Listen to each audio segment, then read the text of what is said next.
But now let's bring in CBS 13's Jeff Harrington with a look at what we're going to be experiencing over the next couple of days. Jeff, what are we seeing? Well, Brady, actually for us, I think Thanksgiving is looking good. First, we'll start with what's going on right now. We did actually have a few thunderstorms just north of Sacramento, but, for us, over the next 48 hours, a lot of dry time. Can't wait to share that with you. But there is still this flood advisory in play north of us as well. It includes for Shasta County. They've just dealt with a bit more rain than us, so still keeping that around. And then we got this winter storm warning in play. Heavy snow, 1 to 4 feet on top of what has already fallen. I was talking about Soda Springs over the last 72 hours.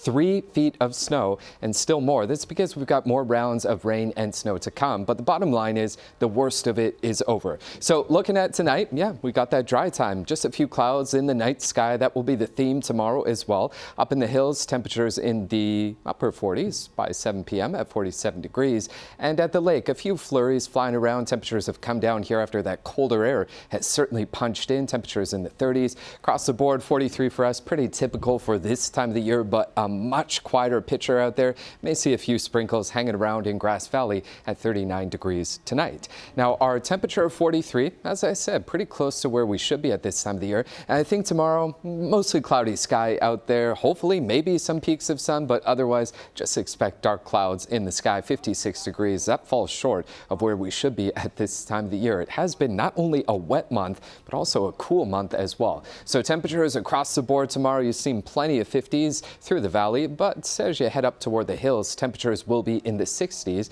60 right on the nose in Marysville and Roseville, for example. Now let's time out when the next batch of wet weather moves in. If you're doing any travel, Sunday is actually the day to do it. We'll stop 8 a.m. You see you got that thicker cloud cover up and down the valley. Let's take you now to 6 p.m. Same situation. Got some rain north and west of us. And now here we are Monday, 1 a.m. Just could get clipped with a few showers. Nothing major. That really will be the theme on Monday. By 6 p.m. you got a bit more rain around, but it's really Tuesday we start to see that return of that wet weather. But the whole time, we're still hanging on to some snow in the Sierra. So we look at the rainfall amounts over, as I said, by Tuesday, right? I think for us in Sacramento, little more than 1/4 of an inch, but north and east of us, those amounts will be higher. And in terms of that snowfall, we've been talking about it, 1 to 3 feet on top of what's already fallen, and that will take us out by Tuesday. After Tuesday, we've got many dry days ahead. 61 in Elk Grove tomorrow, about a 40% chance of showers, but I think mostly dry days. 60 in Fairfield. Off we go to Colusa and Sutter County. Temperatures here will be in the upper 50s. Let's take a look right now at that 7-day forecast. Best bet for travel. Sunday, first alert action days. Monday, Tuesday, just snow for the most part. Monday will be dry. It's really Tuesday where we're dealing with that wet weather. After that, looking good for Thanksgiving. Plenty of dry weather around. 55 Thanksgiving Thursday, Brady.